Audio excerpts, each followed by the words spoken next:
Welcome to Remnant 101 at the City on a Hill Church. I'm Associate Pastor Benji Lalayan. God's Remnant says, if devotion to God costs me everything, I'll do it. We're going to look at a few verses. First, we're going to look at Luke 14, verse 33. Jesus says, "So likewise, whoever of you does not forsake all that he has cannot be my disciple." And we're going to go to Hebrews 11, verses 8 through 10, which says, "By faith, Abraham obeyed when he was called to go out to the place which he would afterward receive as an inheritance. And he went out not knowing where he was going. By faith, he sojourned in the land of promise as in a foreign country, dwelling in tents with Isaac and Jacob, the heirs with him of the same promise. For he waited for the city which has foundations, whose builder and maker is God." Now, if you listened to my dad a few weeks ago, you'll probably know that with the title of this video, I'm referencing the song "When Praise Demands a Sacrifice" by Larnell Harris. Because my dad talked about that when we found a tape from a church service from years ago when I was just a little kid, or my mom was singing that song. He talked about the words within the song that say things like, surrendering the dearest things in life, and when devotion costs me all, he'll find me faithful to his call. I feel like we need to have that in mind constantly, because that sounds just like what Jesus is saying, of course, in the verse I read in Luke about forsaking all to be his disciple, but also when he said things like, you have to hate brother, sister, mother, father, your own life. And I don't care if you're getting tired of hearing me or my dad say that. Jesus said that, not us. Or when Paul talks about counting everything as loss, forgetting what is behind, setting your mind on things above. Don't look at what is seen, only look at what is unseen. The list goes on and on.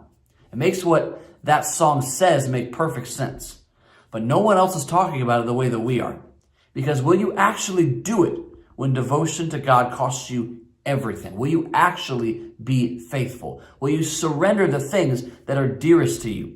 Will you leave behind everything that makes sense to you, that belongs to you, everything that you knew entirely, to travel to where you know nothing about, to a city whose builder and maker is God, of course, like Abraham, or like the Armenians?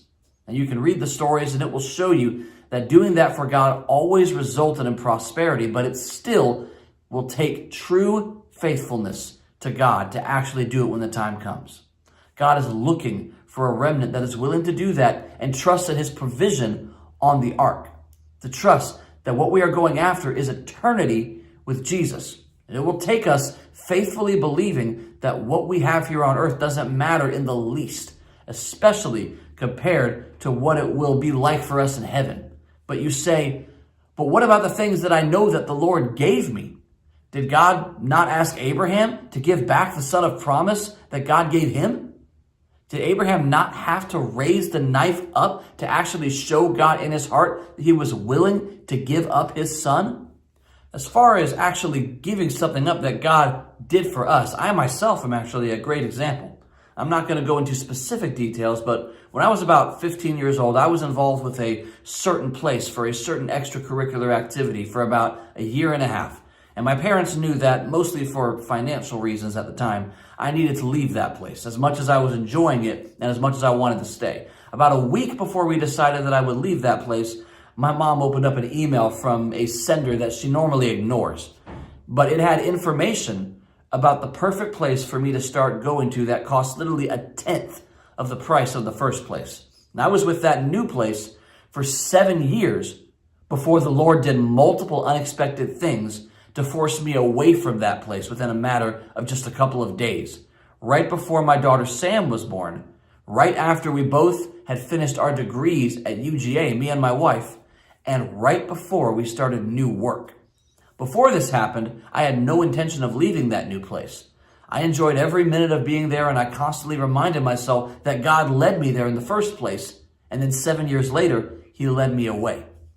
This means that nothing, not even what God gave us, is off the table for us to surrender to follow Jesus, for us to hate so that we can press for eternity. Now, of course, we praise and thank God every day for what he gives us out of his provision and his mercy. But when it's time to leave everything behind to build the ark, go through the narrow gate which nothing can fit through alongside us, when devotion to God costs us everything, will he find us faithful?